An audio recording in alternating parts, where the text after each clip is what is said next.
Hello everyone. इस video में आज हम करने जा रहे हैं class 9th maths chapter number 2 polynomials. ठीक है, इस वीडियो में हम बेसिकली इंट्रोडक्शन करेंगे। Polynomials, first point is polynomial. What is polynomial? जितनी भी अलजेब्रिक एक्सप्रेशंस होती हैं उनको हम पॉलिनोमियल्स कहते हैं। किसको? अलजेब्रिक एक्सप्रेशंस को। कैसे? मान लो 2x² plus 3x minus 3 is equals to 0। ये एक अलजेब्रिक एक्सप्रेशन हो गई, इसको हम पॉलिनोमियल कहेंगे। ठीक है, फिर अब कुछ टर्म्स आती हैं पॉलिनोमियल्स में, जैसे कि वेरिएबल। सबसे पहले समझते हैं वेरिएबल्स क्या होते हैं। वेरिएबल्स देखो, जो हम x, y, z ये सब लेटर्स यूज़ करते हैं, ठीक है, इनकी वैल्यू हमें पता नहीं होती, इनको हम कहते हैं वेरिएबल्स। और कांस्टेंट जिनकी वैल्यू फिक्स है, जैसे कि 2, 3, ये 3, ये सब कांस्टेंट हैं। ठीक है, अब बात करते हैं टर्म्स की। What is terms? पॉलिनोमियल्स में टर्म्स होती हैं। कैसे? जैसे कि 2x² एक टर्म हो गई, 3x दूसरी टर्म एंड 3 ये तीसरी टर्म। ठीक है, इनको हम टर्म्स कहते हैं। कोएफिशिएंट क्या होता है? अब पॉलिनोमियल में हर वेरिएबल की कुछ ना कुछ कोएफिशिएंट होगा।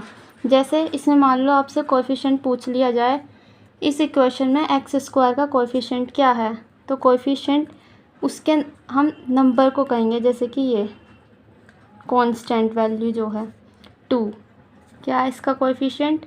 2। अब इसमें x की पूछी जाए, क्या x का कोएफिशिएंट है? 3।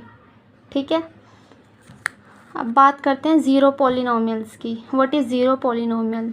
हम ज़ीरो को, ये कांस्टेंट वैल्यू, इसको कहते हैं ज़ीरो पॉलिनोमियल। क्या कहते हैं? Zero polynomial. अब आते हैं मोनोमियल, बाइनोमियल एंड ट्राइनोमियल पे। सबसे पहले देखते हैं मोनोमियल। मोनो का मतलब होता है 1। तो जिस भी अलजेब्रिक एक्सप्रेशन में ओनली 1 टर्म होगी उसको हम कहेंगे मोनोमियल। जैसे कि 3x मान लो, ठीक है, ये मोनोमियल हो गया। अब लेते हैं बाइनोमियल।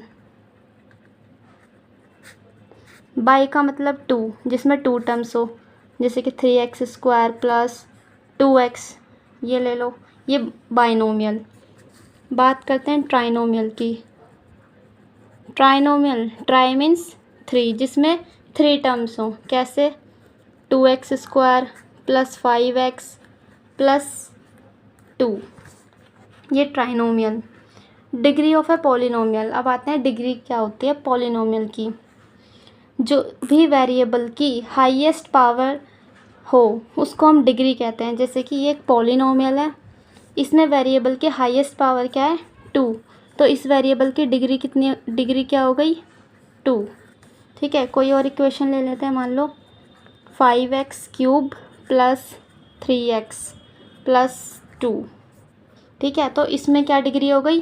3। क्यों? बिकॉज वेरिएबल की हाईएस्ट पावर क्या है? 3। यहाँ पे पावर 1 है, तो हाईएस्ट पावर क्या है? 3, ये डिग्री है। Degree of a non zero constant polynomial.